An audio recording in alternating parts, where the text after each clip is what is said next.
الحمدللہ رب العالمین والصلاة والسلام علی رسولہ الکریم وعلی آلہ واصحابہ اجمعین اما بعد واعوذ باللہ من الشیطان الرجیم بسم اللہ الرحمن الرحیم شہر رمضان الذی انزل فیہ القرآن الناس وبینات من الہدی والفرقان بسم اللہ الرحمن الرحیم رب اشرح لی صدری ویسر لی امری واحلل عقدۃ من لسانی یفقہوا قولی۔ میرے عزیز بہنوں، آپ سبھی کا درس قرآن مجید میں تہہ دل سے خیر مقدم ہے۔ السلام علیکم ورحمۃ اللہ وبرکاتہ۔ کیسے آپ سبھی لوگ؟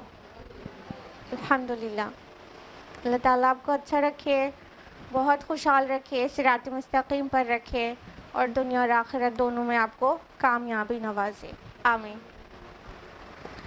درس قرآن میں کون سی سورہ چل رہی ہے؟ سورہ حج۔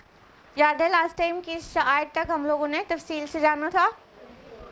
بالکل صحیح، آیت نمبر 24 تک۔ تو آج ہم لوگ تفصیل سے انشاءاللہ آیت نمبر 25 آنورڈز جانیں گے، لیکن اس سے پہلے چھوٹا سا ریویژن۔ تو لاسٹ ٹائم ہم لوگوں نے آیت نمبر 16 to 24 کیا تھا، تو لاسٹ ویک کا ہی ریویژن کرا دیتے ہیں، باقی آپ کو اوپر سے تسلسل غالباً یاد ہوگا۔ تو آیت نمبر 16 میں اللہ تعالیٰ نے فرمایا تھا کہ اسی طرح ہم نے قرآن کو روشن نشانیوں کی شکل میں نازل کر دیا، اور اللہ تعالیٰ جس کو چاہتے ہیں ہدایت دیتے ہیں۔ دونوں پہلو سے بتا دیا تھا کہ جو ہدایت پانا چاہتا ہے اس کو ملتی ہے، اور اللہ جس کو چاہتے ہیں اس کو دیتے ہیں، مطلب اذن دینا تو اللہ ہی کا کام ہے۔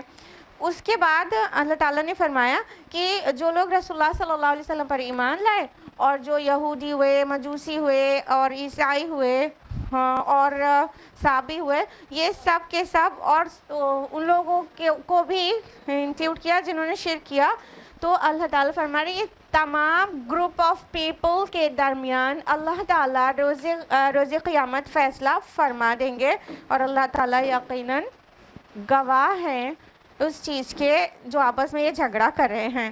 پھر آیت نمبر 18 بہت پیاری سی آیت ہے، جس میں ہم لوگوں نے جانا تھا کہ اللہ تعالیٰ فرما رہے کہ کیا تم نے دیکھا نہیں کہ اللہ تعالیٰ کو سجدہ کرتی ہے ہر ایک چیز جو آسمانوں میں اور زمین میں، اور سورج اور چاند اور تارے اور پہاڑ اور درخت اور جانور، اور وَكَثِيرٌ مِّنَ النَّاسِ، اور لوگوں میں سے بھی بہت سارے، اور بہت سارے ایسے بھی ہیں جو عذاب کے مستحق ہو جاتے ہیں، اور اللہ ہی جس کو رسوا کر دے تو اس کے لیے کوئی ہدایت کی جگہ پا سکتے ہیں بھلا؟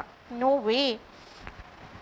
آیت نمبر 19 میں ہم لوگوں نے جانا تھا کہ یہ جو دو گروہ ہیں، یہ جو اپنے رب کے بارے میں جھگڑا کر رہے ہیں، تو ان کے متعلق فرمایا دو گروہ کیا مطلب ایک تو مومن ہو گئے اور ایک غیر مومن سبھی۔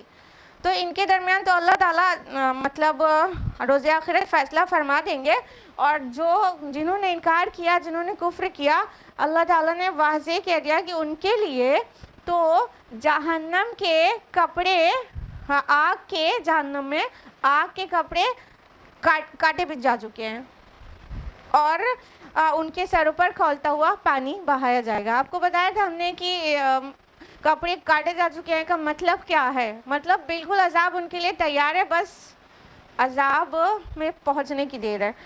اور فرمایا کہ نہ صرف آگ کا پہناوا ہوگا بلکہ سروں پر کھولتا ہوا پانی بھی ڈالا جائے گا، جس سے ان کے سر کے اوپر گرم پانی حمیم ڈالا جائے گا، اور آنتیں پوری اندر سے گل کے نکل جائیں گی۔ اور اتنا ہی نہیں، جب وہ بھاگنے کی کوشش کریں گے تو ان کو بہت بہت وزنی ہتھوڑوں سے مارا جائے گا۔ تفصیلات لاسٹ ویک ہم نے آپ کو بتائی تھی۔ تو اور پھر کیا ہوگا کہ وہ اسی میں غم کے مارے اسی میں لوٹیں گے پھریں گے، اور ان سے کہا جائے گا کہ اب چکھو عذاب کا مزہ، اللہم لا تجعلنا منہم۔ پھر سائملٹینیس کنٹراسٹ آیا آیت نمبر 23 میں اور 24 میں، کہ پھر وہ لوگ جو لوگ ایمان لائے ہیں اور نیک اعمال کیے ہیں ان کو اللہ تعالیٰ جنتوں میں داخل کریں گے، اور اس میں باغات ہوں گے، نہریں ہوں گی، اور ان کو وہاں پر آگ کے کپڑے کاٹے جا چکے کہا گیا، اور یہاں جنتیوں کے لیے، رب کی اور رسول کی ماننے والوں کے لیے کہا گیا ان کو وَلِبَاسُهُمْ فِيهَا حَرِيرٌ، ان کے لباس تو کس کے ہوں گے؟ ریشم کے، گہرے ریشم کے، عمدہ لباس۔ اور ساتھ ہی فرمایا کہ یہ ایسے نہیں مل گیا بلکہ ان کی رہنمائی حق بات کی طرف کر دی گئی تھی، قول طیب کی طرف۔ لاسٹ ٹائم نے ڈیٹیل میں بتایا تھا قول طیب سے مراد بیسیکلی لا الہ الا اللہ محمد رسول اللہ ہے، لیکن اس کے ساتھ وہ اور باقی سارے کلمات بھی انکلیوڈ کر ہی سکتے ہیں، جیسے کہ سبحان اللہ، الحمدللہ، اللہ اکبر، لا حول ولا قوۃ الا باللہ وغیرہ وغیرہ۔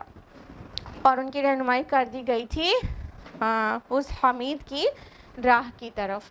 تو لاسٹ ویک ہم لوگوں نے اتنا جانا تھا، یہ تھا آیت نمبر 24 تک کا ریویژن سورۃ الحج کا، اور اب ہم لوگ تفصیل سے جانیں گے آیت number 25 onwards. Then let's start. اعوذ باللہ من الشیطان الرجیم، بسم اللہ الرحمن الرحیم۔ ان الذین کفروا ویصدون عن سبیل اللہ والمسجد الحرام، یقیناً وہ لوگ جنہوں نے کفر کیا اور وہ روکتے ہیں لوگوں کو اللہ کے راستے سے اور مسجد حرام سے، الذی جعلناہ للناس سواء العاکف فیہ والباد، جس کو ہم نے سب لوگوں کے لیے مساوی قرار دیا ہے، خواہ اس میں مقیم ہو یا باہر سے آنے والے۔ ومن یرد فیہ بالحاد بظلم، اور جو کوئی ارادہ کرے اس میں کسی ٹیڑھی راہ کا ظلم کے ساتھ، نذقہ من عذاب علیم، اسے ہم مزہ چکھائیں گے دردناک عذاب کا۔ اب اللہ تعالیٰ فرما رہے ہیں، پہلے تو یہاں پہ جو چینج آیا مضمون میں اس کو محسوس کریے۔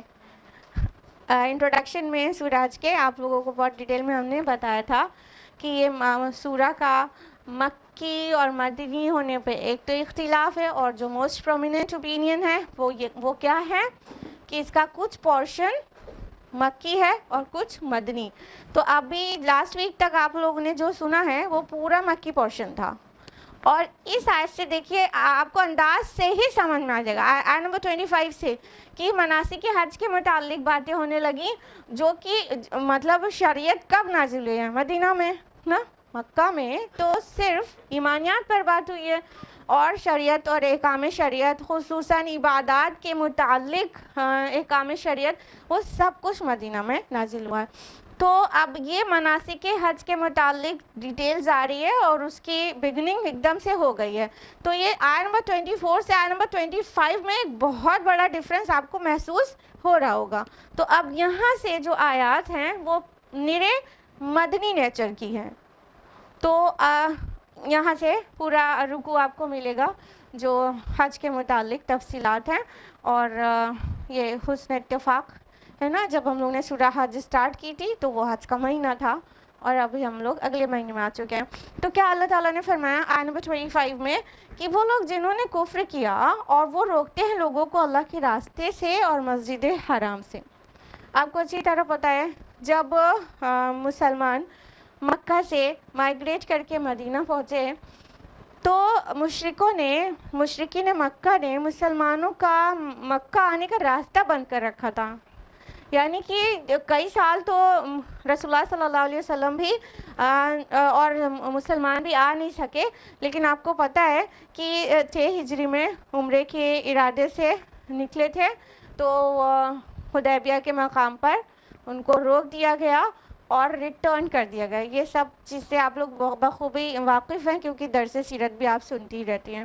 تو ان کی بات ہو رہی ہے، اللہ کے گھر سے روک دیا، عمرہ کرنے سے روک دیا، بیت اللہ میں داخل ہونے سے روک دیا، اور مسجد حرام میں آنے سے روک دیتے ہیں۔ یعنی بیت اللہ تو خالصتاً مطلب اللہ کی یکسوئی کے ساتھ عبادت کرنے کے لیے جگہ ہے، موحدین کے لیے جگہ ہے، اور مشرکین نے موحدین کو وہاں پر آنے سے روکا ہوا ہے۔ تو اللہ تعالیٰ بہت ناراض ہے۔ آف کورس مسلمانوں کو ایک سائیکولوجیکل سپورٹ دینے کا ایک بہت سوٹیبل ٹائم تھا یہ، کہ کیونکہ جب مکہ سے مدینہ مسلمان پہنچے تھے تو ان کو کتنی تکلیف ہوئی ہوگی. جس کے شہر میں اللہ کا گھر ہو پھر وہاں سے چھوڑ کے دوسرے شہر میں جانا پڑ جائے تو اسے کتنی تکلیف ہوئی ہوگی. جیسے ہمارے پیارے نبی صلی اللہ علیہ وسلم کو بہت پسند تھا کہ وہ مکہ میں ہوتے, اور مکہ چھوڑتے وقت آپ کو بڑا ملال تھا کہ بیت اللہ چھوٹ رہا ہے. تو اللہ تعالیٰ نے فرمایا کہ جنہوں نے مطلب کفر کیا وہ لوگ روک رہے ہیں, وہ لوگ مسجد حرام میں آنے سے روک رہے ہیں, جس کو اللہ تعالیٰ نے ایکچولی سب کے لیے برابر بنایا ہے, اور برابر بھی مسلمانوں کے لیے, ٹھیک ہے, جو اللہ کو اس کی توحید کے ساتھ یاد کرتے ہیں. دو اصطلاحات آئی, العاکف یعنی مقیم, یعنی چاہے مکہ کے رہنے والے لوگ ہوں مستقل وہاں قیام کرتے ہوں, اور دوسرا والباد یا باہر سے آنے والے لوگ ہوں. یعنی حرم میں داخل ہونے سے تو کسی کو بھی روکا ہی نہیں جا سکتا, اور وہاں کسی قسم کی سپیریورٹی نہیں چلتی ہے کہ کوئی اعلیٰ ہو تو کوئی ادنا ہو, اور کوئی کسی کو روک دے اپنی اونچا ہونے کی وجہ سے. تو اللہ تعالیٰ نے تو دونوں کو برابر ہی بنایا, سب کو برابر بنایا, اندر والوں کو بھی باہر والوں کو بھی. حرم پر سب کا برابر سے حق ہے. یہ الگ بات ہے کہ آج کل تھوڑا وی آئی پیز کو وی آئی پی رو میں حرم میں بھی رکھا جاتا ہے اور پروٹیکشن دیا جاتا ہے, یہ الگ بات ہے. آگے فرمایا کہ جو کوئی مطلب اس طرح کا ارادہ کرے کسی ٹیڑھی راہ کا ظلم کے ساتھ, تو اللہ تعالیٰ اسے مزہ چکھائیں گے, دردناک مزہ چکھائیں گے عذاب کا. تو یہ اللہ تعالیٰ نے اس چیز کو اتنا ناپسند کیا ہے, اس کام کو کرنے والے کو اللہ تعالیٰ نے کہا کہ اس کو بہت ہی دردناک عذاب دیں گے جن لوگوں نے ہمارے نیک بندوں کو آنے سے روک دیا اور ان کے راستے کی رکاوٹ بن گیا ہے. بالحاد جو لفظ ہے, یہ الحاد ورڈ سے آپ لوگ بالکل اویئر ہوں گے نا. الحاد ایتھیزم کو کہتے ہیں سم ٹائمز نا, الحاد جو خدا کو مانتے ہی نہیں, there is no God at all کہتے ہیں. تو الحاد یہ وہی روٹ ہے جو لحد سے ہے. لحد کا معنی ہوتا ہے بغلی قبر, تو جو ترچی بنی ہوتی ہے اندر سے, تو جو یعنی ٹیڑھ. تو یہاں پر جو بالحاد آیا ہے اس کا مطلب ہے جو کج روی کرنے والے ہیں, جن کے مزاج میں ٹیڑھ ہے اور پھر ظلم کرتے ہیں. جبکہ وہ جگہ کیا ہے, نرے امن کی جگہ ہے. وہاں امن کا یہ حال ہے کہ اللہ تعالیٰ نے اس کو مطلب حرم بنایا ہے, ہر طرح کی فسق و فجور اور ہر چیز وہاں پر حرام ہے, یہاں تک کہ پودا بھی اکھاڑنا وہاں منع ہے. تو اتنی امن کی جگہ ہے, یہاں تک کہ کسی کی کوئی چیز گر گئی ہو حرم میں, حدود حرم میں, تو اس کو اٹھانا بھی منع ہے. اور اگر کسی کو پتہ ہو کہ یہ کس کی ہے اور میں وہاں تک پہنچا دوں گا تو یہ الگ بات ہے, ادروائز گری ہوئی پڑی ہوئی چیز کو اٹھانا بھی منع ہے. اس درجے میں حرم کی, حدود حرم کی حرمت رکھی ہے اللہ تعالیٰ نے. لیکن لوگوں نے کیا کیا, کجروی اختیار کی اور اللہ کے گھر آنے سے روکا اپنے الحاد کجروی کی وجہ سے اور ظلم کے ساتھ, جبکہ ظلم وہاں ایک دم بہت زیادہ والا حرام ہے. آیت نمبر 26 ہے, وَإِذْ بَوَّأْنَا لِإِبْرَاهِيمَ مَكَانَ الْبَيْتِ, اور جب ہم نے معین کر دی ابراہیم کے لیے اپنے اس گھر کی جگہ, اللہ تشرک بی شیئا وطہر بیتی للطائفین والقائمین والرکع السجود. فرمائے کہ اور حکم دیا کہ میرے ساتھ کسی چیز کو شریک نہ کرنا, اور میرے اس گھر کو پاک رکھنا طواف کرنے والوں کے لیے اور قیام اور رکوع اور سجدہ کرنے والوں کے لیے. تو اب دیکھیے اب اس کا فاؤنڈیشن کیسے ہوا تھا, یا یوں کہیں اس کی تعمیر کیسے ہوئی تھی, اس کی تفصیلات آ رہی ہیں کہ یہ گھر جو ہے وہ ابراہیم علیہ السلام کا بنایا ہوا گھر ہے جو بیت اللہ دیکھ رہے ہیں.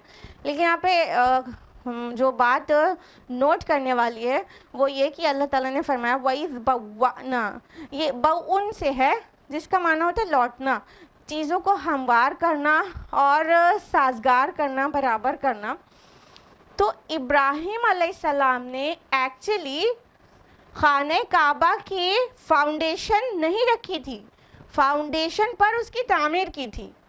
اللہ تعالیٰ نے ان کو یہ مینشن کیا کہ ایکچولی اس کی فاؤنڈیشن کہاں پہ ہے، وہاں پہ پہنچایا اور انہیں واضح کیا کہ فاؤنڈیشن یہاں پہ، اس کی تعمیر اس کے اوپر ہونا ہے. مطلب ابراہیم علیہ السلام did not put the foundation of حرم of خانہ کعبہ. In fact he raised the foundation. انہوں نے بنیاد ڈالی نہیں تھی، بنیاد کے اوپر بلڈنگ بنائی تھی. ٹھیک ہے، تو ابراہیم علیہ السلام کے سے پہلے بھی، یعنی ابھی سے 4000 سال پہلے، اور ہمارے نبی صلی اللہ علیہ وسلم سے 2500 سال پہلے بھی جو ابراہیم علیہ السلام نے کعبہ بنایا تھا تو بنیاد نہیں ڈالی تھی، اس کی بنیادوں پر کھڑا کیا تھا، بنیادوں پر کھڑا کیا تھا. یہ بیت عتیق ہے، بہت پرانا گھر ہے، اور اس کی مطلب ہسٹری بھی ہسٹری کو بھی نہیں پتا کہ یہ کتنا پرانا ہے. تو ابراہیم علیہ السلام نے اس کی بنیادوں کے اوپر اس کی تعمیر کی تھی. تو اللہ تعالیٰ نے فرمایا کہ اور جب ہم نے معین کر دی تھی ابراہیم کے لیے اپنے گھر کی جگہ، آپ کو پتہ ہے خانہ کعبہ کتنی بلیسڈ پلیس پر ہے، اور وہ مطلب بالکل سینٹر آف دا ارتھ ہے. وہ نارتھ پول سے بھی اتنا ہی ڈسٹینس آئے گا، ساؤتھ پول سے بھی اتنا ہی ڈسٹینس آئے گا. مطلب اللہ تعالیٰ نے وہ اپنی بہت بلیسڈ پلیس کو ابراہیم علیہ السلام کو بتایا تھا کہ ایکچولی ہمارا گھر یہاں پر ہے اور یہاں بننا ہے. تو ابراہیم علیہ السلام نے اس کی تعمیر کی. آپ سب کو پتہ ہے سورہ بقرہ میں تفصیل سے آپ نے پڑھا ہوگا کہ ابراہیم علیہ السلام اور اسماعیل علیہ السلام نے مل کر خانہ کعبہ کی تعمیر کے اوپر اس کی عمارت بنائی تھی. اور اللہ تعالیٰ نے واضح کر دیا کہ یہ کس لیے بنایا گیا تھا، اللہ تشرک بی شیئا، کہ میرے ساتھ کسی کو شریک نہ کرنا. اب یہ خانہ کعبہ کے ساتھ شرک کا میٹر کیوں آیا؟ ایک تو یہ کہ یہ واضح ہو جائے کہ وہ جو مشرکین ہیں جو قبضہ کیے بیٹھے ہیں تو یہ ان کا رائٹ نہیں ہے، وہ ڈیزرو نہیں کرتے وہاں پہ ہونے کے. اور کیونکہ انہوں نے صدیوں سے شرک روا رکھا تھا اس گھر میں. آپ کو پتہ ہے 360 بت پوجا کرتے تھے اور خانہ کعبہ میں بہت سارے بت رکھے ہوئے تھے. کتنی عجیب بات ہے. تو اللہ تعالیٰ نے اس گھر کو بلکہ شرک سے بالکل پاک توحید کا مرکز بنایا تھا، تو شرک سے منع کیا. دوسری بات یہ کہ خانہ کعبہ کی تعمیر کے ساتھ شرک کا ڈینائل اس لیے آ رہا ہے کہ یہ جو ہے وہ معبد ہے، معبود نہیں. یہ اللہ کا گھر جو ہے یہ اللہ کا گھر ہے، اس کی پوجا نہیں کی جائے گی، اس کی یہ دیوار کی اور گھر کی عبادت نہیں کی جائے گی. وہ ایک جگہ ہے جو آپ کو اللہ کی یاد دلائے گی اور عبادت اللہ کی ہوگی. ٹھیک ہے، یہ معبد ہے، معبود نہیں ہے. تو شرک کا وضاحت ہو گئی کہ مطلب شرک سے تو بالکل پاک رکھنا ہے اس جگہ کو. اور فرمایا کہ ابراہیم علیہ السلام کو اللہ نے حکم دیا تھا کہ بتا دو سب لوگوں کو کہ اس کو پاک رکھنا. کس کے لیے؟ للطائفین، طواف کرنے والوں کے لیے. جو لوگ طواف کریں گے ان کے لیے، مطلب نیٹ اینڈ کلین، یہ دونوں طرح کی پاکی سے مراد ہے، معنوی بھی اور مادی بھی. یعنی ان کلین بھی نہ رہے. اور الحمدللہ ابھی بھی حرم میں جا کے دیکھیے تو صفائی کا کیا نظام ہے، سبحان اللہ، دل خوش ہو جاتا ہے نا. اور اس کے علاوہ یہ مادی صفائی ہو گئی، اور ظاہر بات ہے معنوی صفائی کا یہی مطلب کہ وہاں شرک بالکل نہیں. تو اللہ تعالیٰ نے حکم دیا تھا پاک رکھو. کس کے لیے؟ طواف کرنے والوں کے لیے، جو موحد ہیں، جو اللہ تعالیٰ کو ایک ہو کر عبادت کرنے، ایک سمجھ کر عبادت کرنے والے ہیں. اور قیام کرنے والوں کے لیے یہ قائمین آیا ہے تو یہ پلیورل ہے، قیام کرنے والوں کے لیے.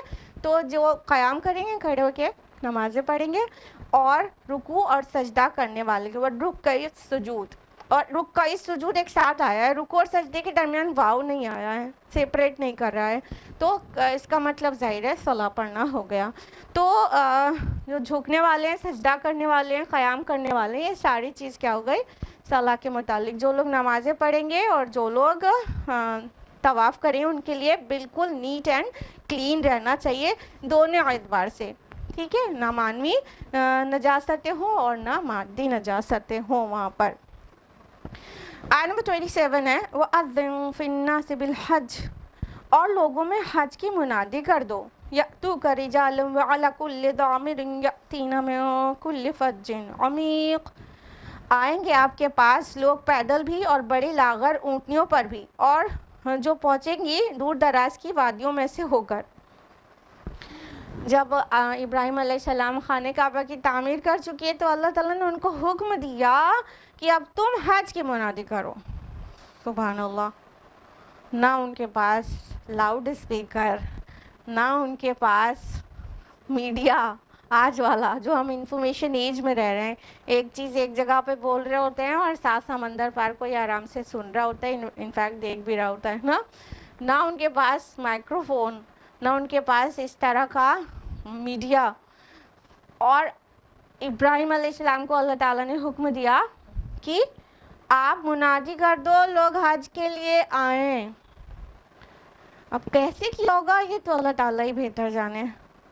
بعض مفسرین نے یہ لکھا ہے کہ حج کی منادی ابراہیم علیہ السلام نے کہا یا اللہ میں جب حج کی منادی کروں گا تو وہ لوگ سنیں گے کیسے, کون سنائے گا ان کو, کیونکہ آپ جان رہے ہیں نا کہاں پہ اس کی تعمیر ہوئی ہے, بے آب و گیا وادی میں, وادی غیر ذی زرع میں.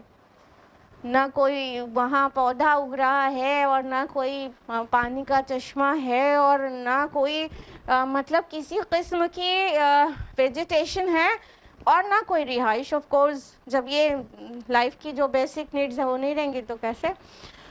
تو ایسی جگہ پر اللہ تعالیٰ کہہ رہے ہیں یہاں پہ بناؤ, اور وہاں بنانے کے بعد کہہ رہے اب اناؤنسمنٹ کر دو لوگ حج کے لیے آئیں. تو جب ابراہیم علیہ السلام نے, مفسرین نے لکھا ہے واللہ عالم کہاں سے ٹیکن ہے, کہ ابراہیم علیہ السلام نے کہا کون سنے گا میرے اعلان کو, کون سنائے گا میری آواز ان کو. تو اللہ تعالیٰ نے فرمایا کہ میں سناؤں گا. تو یہ اللہ پاک ہی بہتر جانے کہ ابراہیم علیہ السلام نے کس وے میں اناؤنس کیا تھا اور کس طرح لوگوں نے سنا تھا. بعض کا کہنا ہے کہ جب ابراہیم علیہ السلام نے اناؤنس کیا تھا تو ہر حج کے شوقین کو وہ آواز سنائی پڑی تھی, اور ظاہر بات ہے حج ایسی عبادت ہے جب تک دل میں شوق نہ ہو, ذوق نہ ہو, مقدر نہیں ہوتی. جب انسان بالکل تڑپ جاتا ہے کہ مجھے جانا ہے, تب جا کے کہیں اللہ تعالیٰ کی مرضی اس کے ساتھ شامل ہو جاتی ہے, تب جا کے وہ انسان کو نصیب ہوتا ہے حج. تو بعض کا کہنا ہے کہ سنی تھی لوگوں نے اور تڑپ کے آئے تھے.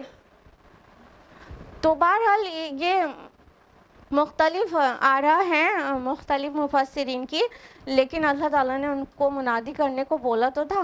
ہم لوگ اتنے مادہ پرستانہ سوچ رکھتے ہیں, ہم لوگ سوچے ایسے کہتے ہیں ہو ہی نہیں سکتا, پہنچ ہی نہیں سکتا, لیکن یہ اللہ تعالیٰ کی مرضی ہے کہ وہ کس طرح لوگوں تک پہنچاتا ہے. فرمایا اللہ تعالیٰ نے کہ جب آپ منادی کرو گے تو لوگ آئیں گے, پیدل بھی آئیں گے, یعنی جن کے پاس اسباب نہیں ہوگا کہ وہ سواری لے کے آئیں تو پیدل بھی چلے آئیں گے, اور آئیں گے لاغر اونٹنیوں پر سوار. رجالن ورڈ یوز ہوا ہے پیدل کے لیے, رجلن پیر کو کہتے ہیں, ٹھیک ہے, اور راجلن پیدل چلنے والے کو کہتے ہیں. یہاں رجال مین کے لیے نہیں آیا ہے, آدمیوں کے لیے نہیں. رجال رجلن مینس مین ہوتا ہے, تو رجالن مینس مین ہوتا ہے, پلیورل آف مین. لیکن یہ جو رجالن ورڈ آیا ہے یہ رجلن سے نہیں آیا ہے, پیر سے, مطلب وہ مین سے نہیں آیا, پیر سے آیا ہے. رجلن مینس پیر ہوتا ہے اگر آپ کو پتا ہو عربی زبان میں. تو رجالن مطلب وہ لوگ جو پیدل چل کے آئیں گے, those who would come on foot, ٹھیک ہے. تو اور والا کل دامرن, یہاں دامرن جو ورڈ آیا ہے اس کا مطلب ہوتا ہے دبلا پتلا, اسکنی بالکل. تو لوگ آئیں گے دبلے پتلے اونٹوں پہ سوار ہو کر. اس سے کیا منظر کشی کی گئی ہے؟ یہ بتایا گیا ہے کہ لوگ جو آئیں گے اتنی دور دراز سے آئیں گے کہ ان کی سواریاں لاغر اور کمزور ہو گئی ہوں گی. بالکل اس کے نہیں اتنی کمزور, اتنی دور دور سے لوگ آئیں گے کہ اونٹ سفر کر کر کے ایک دم کمزور ہو چکا ہوگا. اور کہا کہ آئیں گے اور دور دراز کی گھاٹیوں سے ہوتے ہوئے آئیں گے. یعنی یہاں جو کل فج عمیق آیا ہے, فج معنی ہوتا ہے ویلی, پہاڑوں کے درمیان کی گزرگاہ, ویلی, وادی. تو مکہ تو ہے ہی پورا پہاڑی علاقہ, تو جدھر سے بھی راستے آئیں گے وہ ویلی سے نکل کے آنا پڑے گا. تو یہ پوری منظر کشی کر دی گئی کہ حج کی منادی کر دو, میرے مطلب حج کے شوقین بندے میری عبادت کے لیے آئیں گے, ایٹ اینی کاسٹ آئیں گے. اور آج بھی یہ دیکھیں نا ایک عجیب سی دیوانگی پائی جاتی ہے حج کے متعلق. یہ ہم اس کو اپریشیٹ نہیں کر رہے ہیں, لیکن آپ دیکھیے کہ 1% نماز نہیں پڑھتا ہے لیکن حج پہ جانے کے لیے بے قرار رہتا ہے. ہم یہ نہیں کہہ رہے نماز نہیں پڑھے اور حج پہلا فرض ہے, نہیں. جب شہادہ کے بعد سب سے پہلا فرض تو صلاح ہے نا. تو ایک آدمی جو اپنے نماز کے لیے بھی پابند نہیں رہتا, فجر میں سویا پڑا رہتا ہے, لیکن حج پہ جانے کی دیوانگی رہتی ہے اس کو. یہ ایک عجیب سی فیلنگ ہے جو اللہ پاک نے شاید رکھی ہے مومنوں کے اندر. آیت نمبر 28 میں فرمایا لِيَشْهَدُوا مَنَافِعَ لَهُمْ, تاکہ وہ حاضر ہو اپنی منفعت کی جگہوں پر. وَيَذْكُرُوا اسْمَ اللَّهِ فِي أَيَّامٍ مَّعْلُومَاتٍ عَلَىٰ مَا رَزَقَهُم مِّن بَهِيمَةِ الْأَنْعَامِ, اور اللہ کا نام لے معین دنوں میں ان مویشیوں پر جو اس نے انہیں عطا کیے. فَكُلُوا مِنْهَا وَأَطْعِمُوا الْبَائِسَ الْفَقِيرَ, تو اس میں سے خود بھی کھاؤ اور خستہ حال محتاجوں کو بھی کھلاؤ. اللہ تعالیٰ فرماتے ہیں حج کے لیے حاضر ہو تو کیا ہو, لِيَشْهَدُوا مَنَافِعَ لَهُمْ. منافع جو ورڈ آیا ہے یہ منفعت کا پلیورل ہے, یعنی فائدے. تو اللہ تعالیٰ فرما رہے ہیں کہ اپنے فائدے کے لیے حاضر ہو. کیسے کیسے فائدے ہیں پتہ ہے آپ کو حج میں؟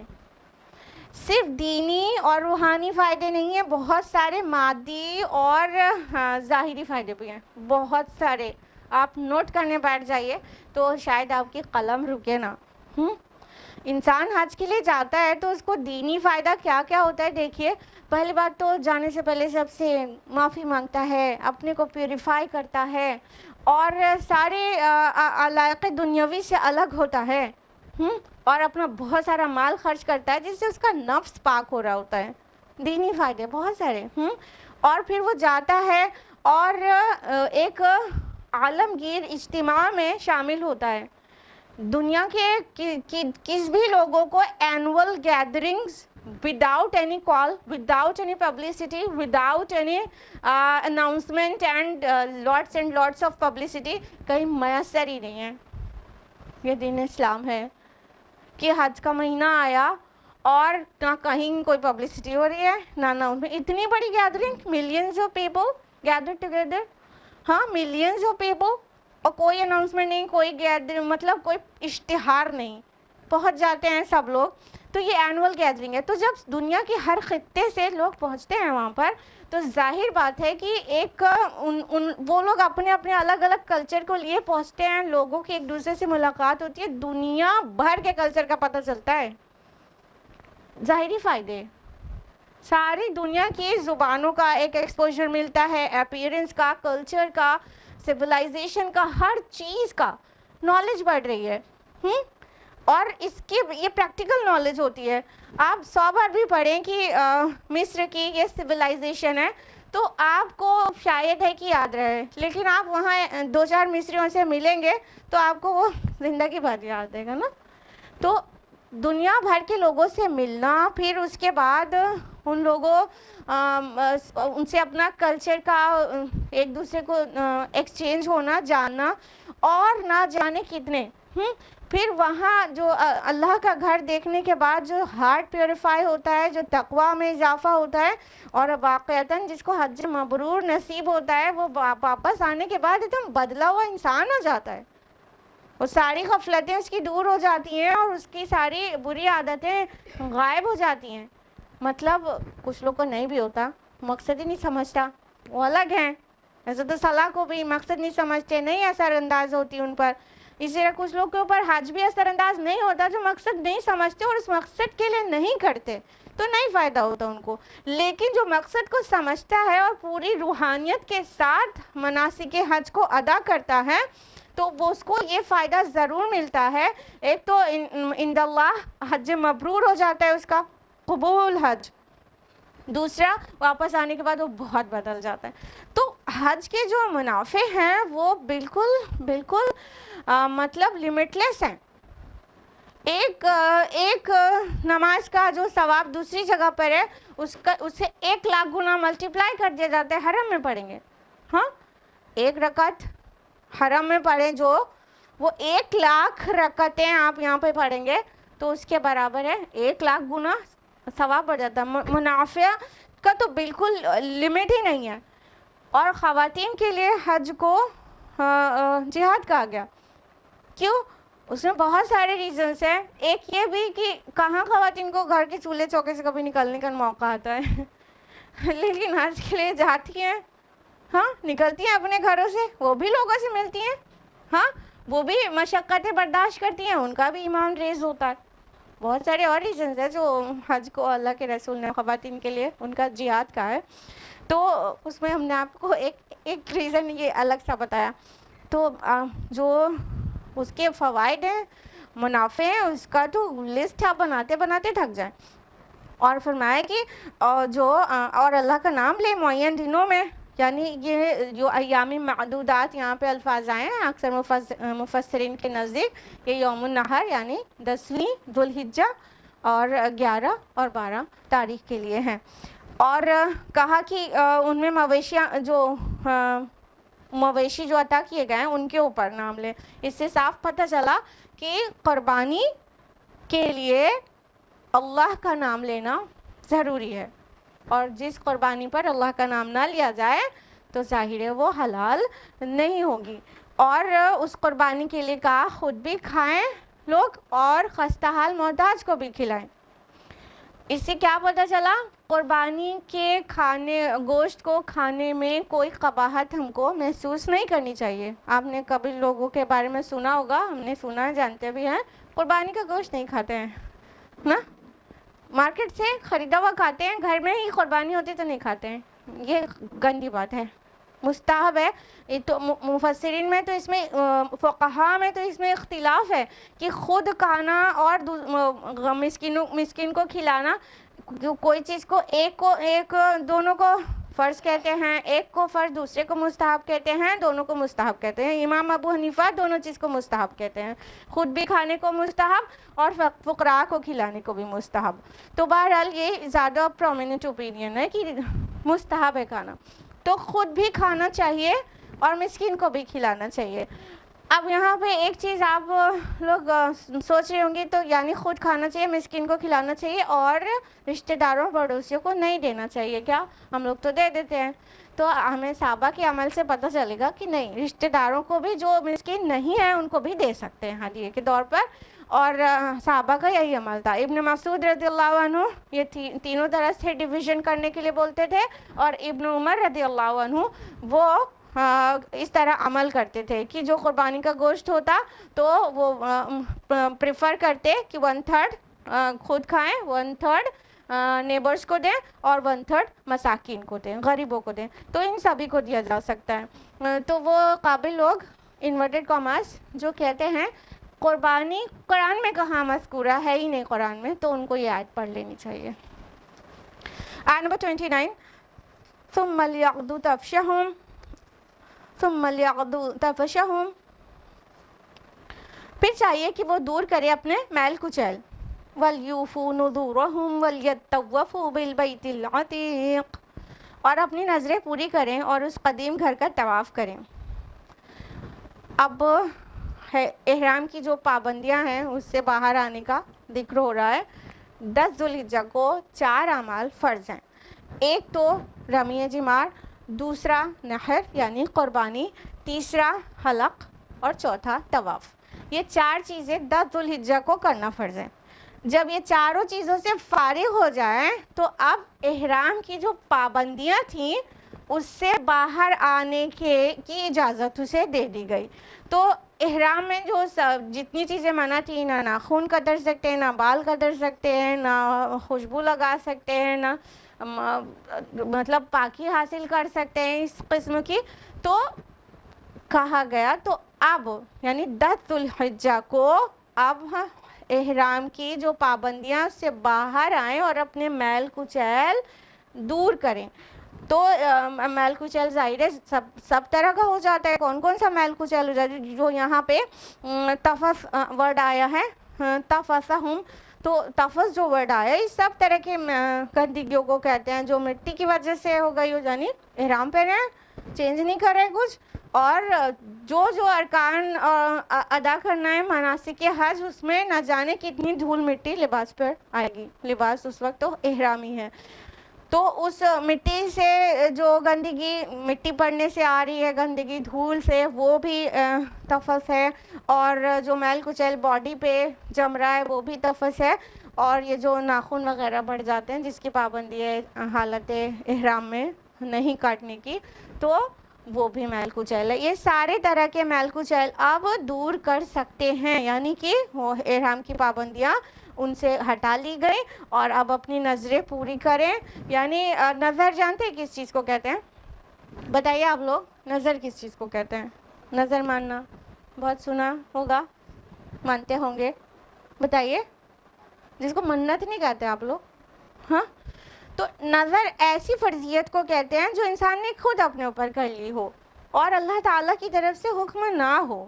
یعنی اللہ نے فرض نہیں کی تھی لیکن انسان نے اپنے لیے خود کر لی. تو اب یہ الگ بات ہے کہ ہم لوگ بہت عجیب ٹائپ کی نظریں کرتے ہیں. تو بہرحال یہ نظریں پوری کریں یہاں پہ جو مراد ہے تو وہ یہ کہ جو ایڈیشنل اس نے پلان کر لیا عبادات کا اس کو پورا کریں. ایڈیشنل اس کے اوپر کوئی قربانی لاحق ہو گئی ہو تو اس کو پورا کریں. جو ایڈیشنل چیزیں ہو گئی ہیں تو اس کو آپ پورا کریں اور اس قدیم گھر کا طواف کریں. یعنی کہ اللہ تعالیٰ فرما رہے کہ اب طواف کرنے کا وقت آ گیا اور اپنی نظریں پوری کرنے کا وقت آ گیا. تو 3 طرح کے طواف ہوتے ہیں نا، ہاں. تو ان میں سے جو مین طواف ہے اس کی بات ہو رہی ہے. تو طواف زیارہ، تو طواف زیارہ کرنے کا وقت آ گیا ہے اور ساتھ میں کیا کرنا ہے؟ اپنی نظریں پوری کرنا ہے. جو مطلب کوئی نظر ایکسٹرا مان لی ہو، کر لی ہو، تو اس کو آپ فلفل کریں.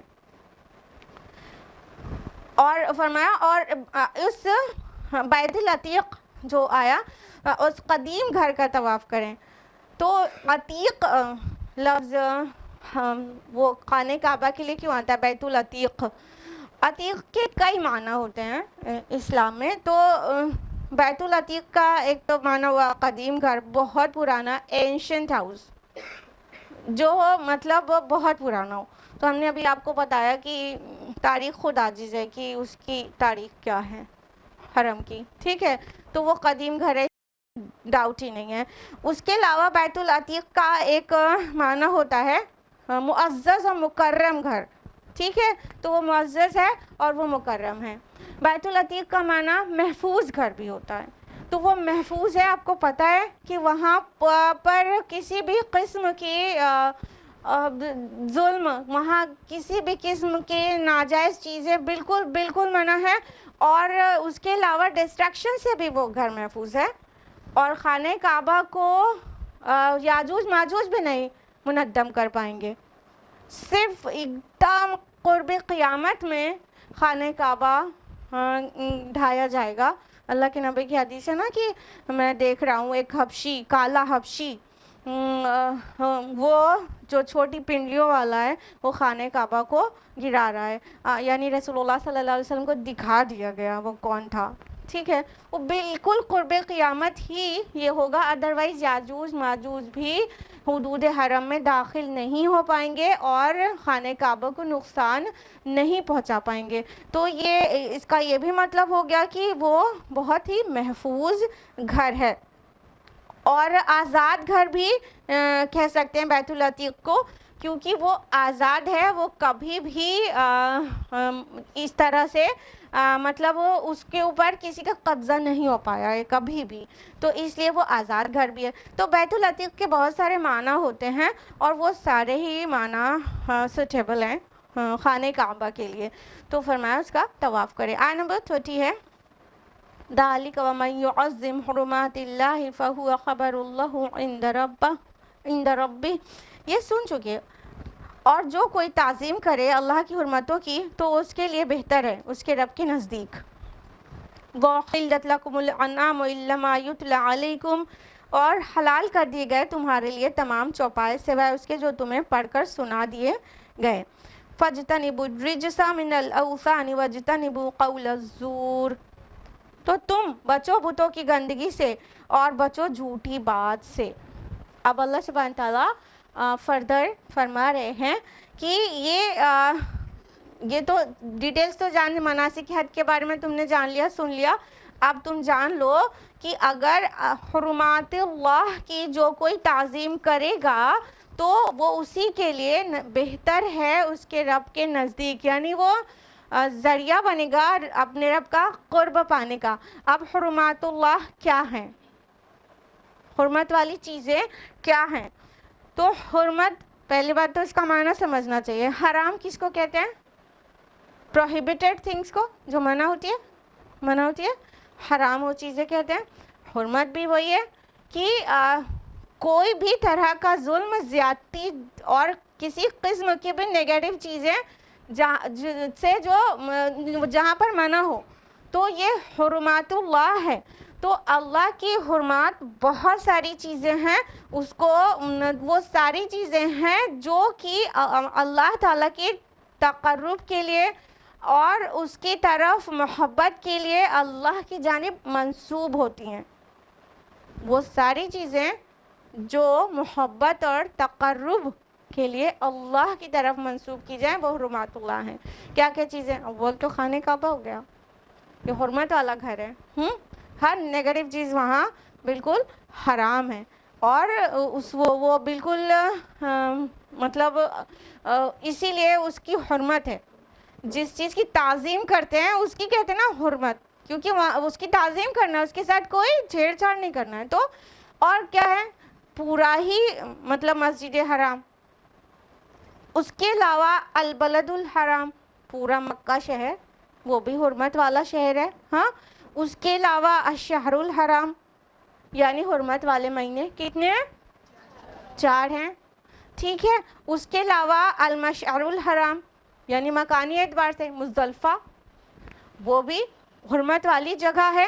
اس کے علاوہ اور بھی بہت کچھ ہو سکتا ہے، جیسے احکام الہی، جیسے کتاب اللہ، جیسے اللہ کے مقرب بندے، ملائکہ، انبیاء، صدیقین، شہداء وغیرہ، تو اور جتنے دینی کتب ہیں، یہ ساری جو چیزیں ہیں یہ اللہ کی حرمات ہیں۔ یہ ان کا تکریم کرنا چاہیے، ان کا احترام کرنا چاہیے۔ یہ کیسی چیزیں ہیں جن کا احترام کرنا چاہیے؟ تو اللہ تعالیٰ نے فرمایا جو اللہ تعالیٰ کی حرمات کا احترام کرتا ہے، تعظیم کرتا ہے، اس کا خود کا فائدہ ہے، وہ اپنے لیے کرتا ہے، وہ اپنے آپ کو اپنے رب کے نزدیک لے جاتا ہے۔ تو جو لوگ ان سبھی چیزوں کی تعظیم کرتے ہیں، اس سے کیا پتہ چلتا ہے؟ ان کا تقویٰ ریز ہو رہا ہے نا، ان کا ہارٹ پیوریفائی ہو رہا ہے، اس کو دوسرے سے فائدہ تو بعد میں ہوگا، اس کو خود بہت فائدہ ہے، تو وہ اپنے لیے ہے، تو اسی کے لیے بہتر ہے۔ اور فرمایا حلال کر دی گئے تمہارے لیے تمام چوپائے سوائے اس کے جن کے نام تم کو سنا دیے جائیں گے یا سنا دیے گئے ہیں ایون۔ تو سارے چوپائے مویشی، یہاں پہ انعام ورڈ آیا ہے نا، تو انعام آپ کو پتہ ہے مویشیوں کو کہتے ہیں۔ کون کون سے جانور آتے ہیں انعام میں؟ جلدی سے بتائیے۔ اونٹ، گائے، بکری اور بھیڑ، یہ 4 جانور مویشی انعام کہلاتے ہیں۔ اس میں اونٹ کا ہونا ضروری ہے، اونٹ نہیں ہوگا تو انعام نہیں کہلائیں گے۔ تو اللہ تعالیٰ فرما رہے یہ سب تمہارے لیے حلال کر دیے گئے، یہ تم پر حلال ہیں سوائے اس کے جن کا نام بتا دیا گیا ہے،